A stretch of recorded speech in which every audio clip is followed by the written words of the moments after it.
Жива музика, не само памет.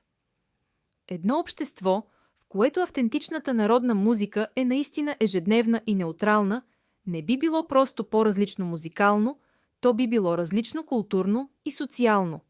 Това не става с повече песни, а с промяна в начина, по който културата присъства в живота. Какво означава неутрална? Неутрална не означава безлична. Означава естествен избор, не изключение, да бъде позната и разпознаваема, да не изисква специален повод, да не е затворена в етнографска среда. Както днес някои жанрове звучат навсякъде, така и народната музика може да бъде една от нормалните звукови среди около нас. Проблемът днес.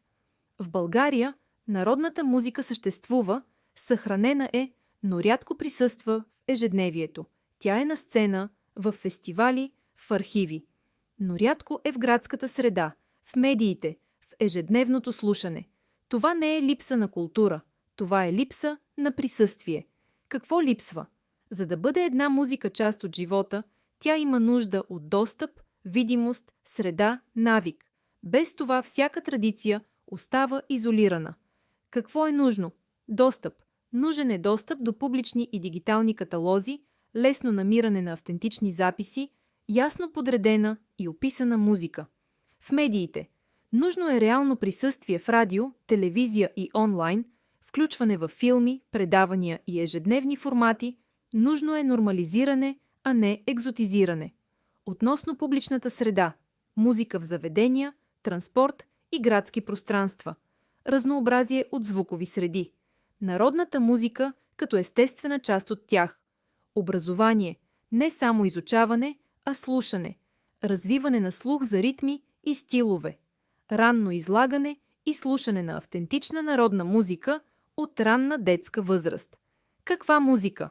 Автентична народна музика означава запазване на характерните стилове, ритми и мелодии. Приоритет на автентичните народни инструменти. Отсъствие на жанрово смесване, което променя същността. Но също така, традицията не е застинала, тя може да се развива отвътре, чрез нови песни, нови изпълнения, нови поколения. Какво ще се промени? В такова общество народната музика няма да е специален случай.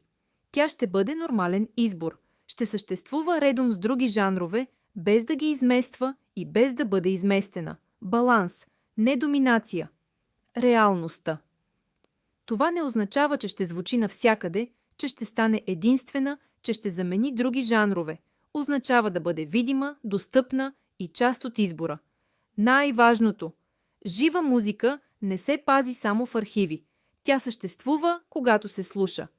Призив – ако вярваш, че народната музика трябва да бъде част от живота, а не само част от миналото, търси я, слушай я, подкрепяй я, настоявай да присъства. Нека се слуша не като спомен, а като звук на настоящето.